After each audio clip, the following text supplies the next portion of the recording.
Good morning दोस्तों, कैसे हैं आप। अवेयरनेस गाइड में आपका स्वागत है। आज बहुत ही इम्पोर्टेंट चैप्टर लेकर आया हूँ 1773 का रेगुलेटिंग एक्ट के साथ। इसमें स्पष्ट रूप से है कि किस तरह से हमारा संवैधानिक सुधार धीरे धीरे होते गया।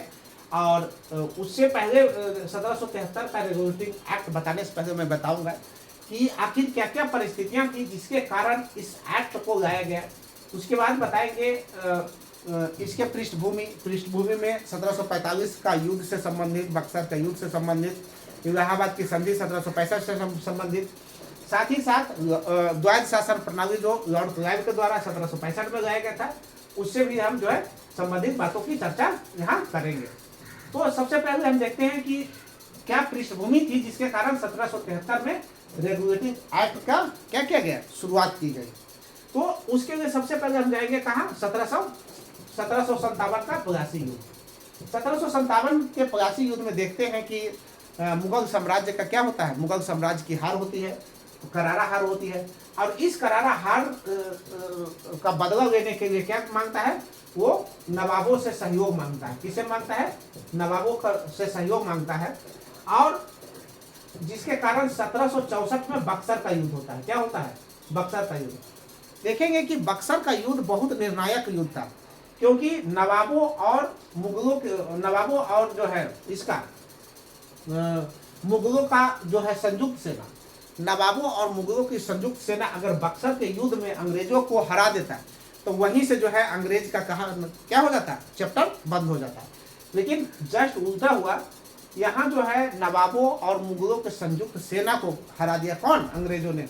मीन्स अब ये साफ साफ हो गया था कि भारत पर ब्रिटिश ईस्ट इंडिया कंपनी की शासन स्थापित होगी। और यही कारण था कि 1765 में इलाहाबाद की संधि हुई। और इस संधि के द्वारा जो है क्या हुआ, द्वैध शासन प्रणाली लागू की गई। क्या की गई, द्वैध शासन प्रणाली लॉर्ड क्लाइव के द्वारा। किसके द्वारा, लॉर्ड क्लाइव के द्वारा। जिसमें देखे होंगे कि द्वैध शासन प्रणाली खुद अपने आप में एक दोषपूर्ण व्यवस्था था। और इसी दोषपूर्ण व्यवस्था के कारण देखेंगे कि 1770 में अकाल, बंगाल में भारी अकाल पड़ा। अकाल नहीं, बहुत बड़ा, जिसके कारण लगभग 1 करोड़ से ज्यादा, कितना ज्यादा, लगभग 1 करोड़ से ज्यादा जो है वहां पर क्या हो गई थी, मौतें हुई थी। और बहुत सारी पृष्ठभूमियां थी, उसमें से एक मुख्य कारण द्वैध शासन प्रणाली की दोषपूर्ण व्यवस्था भी थी, जिसके कारण जो है 1773 का रेगुलेटिंग एक्ट सरकार को, ब्रिटिश सरकार को क्या करना पड़ा था, पारित करना पड़ा था। तो यहाँ पहले द्वैध शासन व्यवस्था में देख ले कि ये है था क्या। जैसे यहाँ देखेंगे कि द्वैध शासन प्रणाली में अब 2 शासन करता, एक कौन करता, अंग्रेज करता, एक जो है नवाब करता। अंग्रेजों को टैक्स वसूलने का काम और सेना रखने का काम था, जबकि नवाब को दिया गया पुलिस, अदालत, शांति व्यवस्था बनाए रखना। मीन्स कानून व्यवस्था संभालने का काम किसको दिया गया, इसको दिया, नवाब को दिया गया। अब यहाँ देखिए बहुत इंपॉर्टेंट चीज है,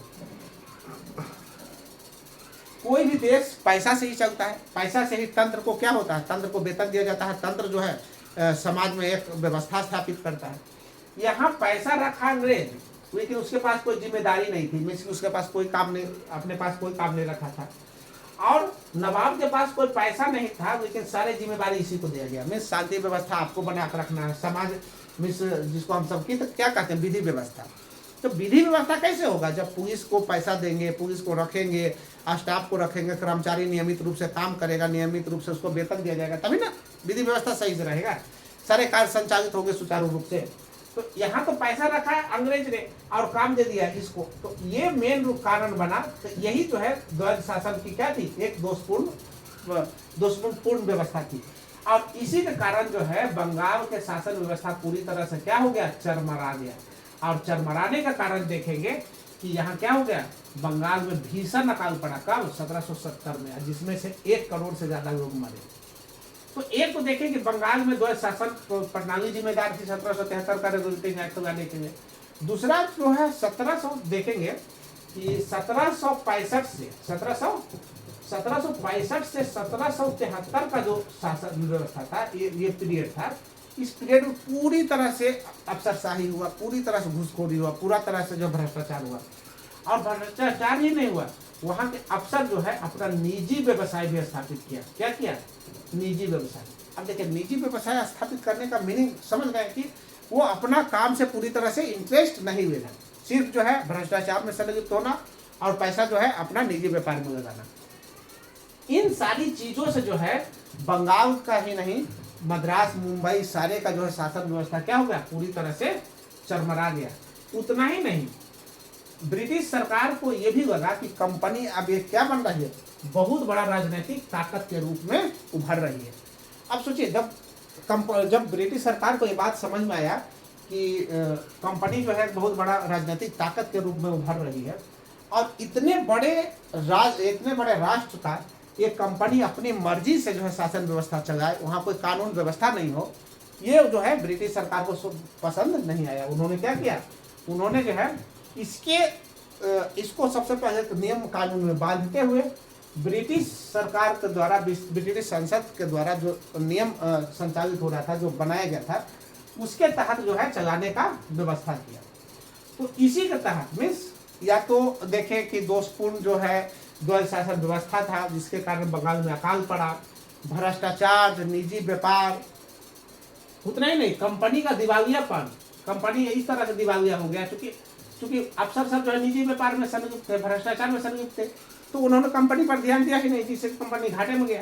और घाटा में जाने के कारण जो है दिवालियापन हो गया और 10 लाख पाउंड जो है कर्ज लेना पड़ा। किससे? ब्रिटिश सरकार से। तो कहा तुम व्यापार करता है और जो है तुमको घाटा होता है, व्यापार करने से क्या फायदा है, इसलिए चलो तुमको हम नियंत्रित करते हैं। और यही कारण था, यही सब के कारण जो है 1773 में क्या लाया गया? रेगुलेटिंग एक्ट लाया गया। अब देखिए रेगुलेटिंग एक्ट के तहत क्या किया गया? सबसे पहले जो खंड खंड में बटा हुआ था, मीन्स गवर्नर, बॉम्बे का गवर्नर, तो मद्रास का गवर्नर, तो बंगाल का गवर्नर, तो उड़ीसा का गवर्नर, वो सारे को क्या किया? केंद्रीकृत किया। कहा नहीं, बंगाल का जो गवर्नर होगा वो क्या होगा? गवर्नर जनरल होगा। क्या होगा? गवर्नर जनरल होगा। और ये जो है इसी के अधीन सारे होगा। इसी का अधीन मद्रास का गवर्नर होगा, इसी का अधीन बॉम्बे का गवर्नर होगा, इसी का अधीन उड़ीसा का गवर्नर होगा। मीन्स सारे गवर्नर जो है गवर्नर जनरल ऑफ बंगाल के ही अधीन होगा। तो इस तरह से उन्होंने केंद्रीकृत करने का प्रयास किया। फर्स्ट नियम ये बनाया। दूसरा बनाया कि जिस तरह से वहां भ्रष्टाचार, निजी व्यापार, रिश्वतखोरी, अनियमितता, ये सारे चीजों पर लगाम लगाने के लिए 1774 में सुप्रीम कोर्ट का गठन किया गया, जिसमें एक चीफ जस्टिस बनाया गया और 3 अन्य जस्टिस बनाए गए। पहला जो चीफ जस्टिस बनाया गया वह सर एलिजा इम्पे थे। उसके बाद निजी व्यापार एवं रिश्वतखोरी पर रोक लगा। निजी व्यापार एवं रिश्वतखोरी पर रोक लगा। उसके बाद कोर्ट ऑफ डायरेक्टर्स, अब देखिए कोर्ट ऑफ डायरेक्टर्स को यह आदेश प्राप्त हो गया कि राजस्व और नागरिक, साथ ही सैन्य मामले से संबंधित पूरे जानकारी किसको देगा? ब्रिटिश सरकार को देगा। अब इसको समझने के लिए इस तरह से चीजों को रखना होगा कि अभी तक जो है ना, अभी तक सर्वे सर्वा कोर्ट ऑफ डायरेक्टर्स होता था। अब देखिए कोर्ट ऑफ डायरेक्टर्स क्या है, इस चीज को थोड़ा सा समझ लो।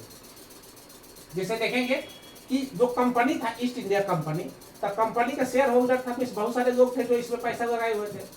तो ये पैसा जो यहाँ इन्वेस्ट किए हुए थे, जिनका पैसा यहाँ इन्वेस्टमेंट था, वो क्या करते थे? कोर्ट ऑफ डायरेक्टर में जो 24 सदस्य होता था, इस 24 सदस्य का एक टीम था ये, जो क्या करता था? ये कंपनी को चलाता था। कोर्ट ऑफ डायरेक्टर में से यही हुआ कि इस कंपनी के कितने डायरेक्टर थे? 24 को डायरेक्टर थे, जिसको हम कोर्ट ऑफ डायरेक्टर कहते हैं। सिंपल सी बात है।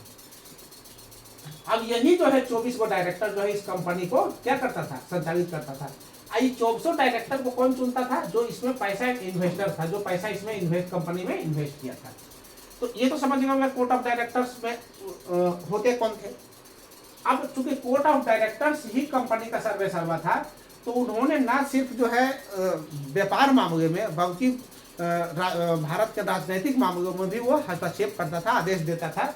आदेश ये देता था कि किस प्रांत से जो है संधि करना है, किससे समझौता करना है, किससे झगड़ा करना है, किसको अपने में मिला लेना है, ये सारे जो है कोर्ट ऑफ डायरेक्टर के ही जो है अधीन हुआ करता था। उतना ही नहीं, कंपनी के जितने ऑफिसर नियुक्त होते थे वो कोर्ट ऑफ डायरेक्टर के सदस्य ही नियुक्त करते थे। व्यापार किस तरह से संभाला जाएगा, व्यापार में कितना मुनाफा होगा, कितना जो है घाटा होगा, उसको मुनाफा कैसे बढ़ाया जा सकता है, कंपनी को आगे कैसे बढ़ाया जा सकता है, ये सारे निर्णय करने वाला कौन था, ये कोर्ट ऑफ डायरेक्टर ही था। तो इस तरह से अब कोर्ट ऑफ डायरेक्टर, अच्छा कोर्ट ऑफ डायरेक्टर के नीचे कौन था, गवर्नर जनरल था बंगाल का। जिसे अगर इसका जो है हम ये देखें तो सबसे ऊपर कौन था, court of director, court of director था सबसे ऊपर। इसके नीचे बंगाल का गवर्नर जनरल था, बंगाल का गवर्नर जनरल था। और इसके नीचे जो है अन्य प्रांतों का गवर्नर था, ठीक है, अन्य प्रांतों में सभी प्रांतों का गवर्नर, उसके ऊपर बंगाल का गवर्नर जनरल, उसके ऊपर कोर्ट ऑफ डायरेक्टर। अब जो है 1773 का रेगुलेटिंग एक्ट से क्या किया गया कि कोर्ट ऑफ डायरेक्टर के ऊपर कौन हो गया, ब्रिटिश संसद। कौन हो गया, ब्रिटिश संसद या ब्रिटिश सरकार कह सकते हैं। ब्रिटिश सरकार कोर्ट ऑफ डायरेक्टर को आदेश दे दिया कि देखिए ऐसे काम नहीं चलेगा, अब आपको क्या करना है, इंडिया के राजस्व से संबंधित, वहां का नागरिक से संबंधित, सैन्य मामले से संबंधित आपको पूरा रिपोर्ट किसको देना होगा, ब्रिटिश सरकार को देना होगा।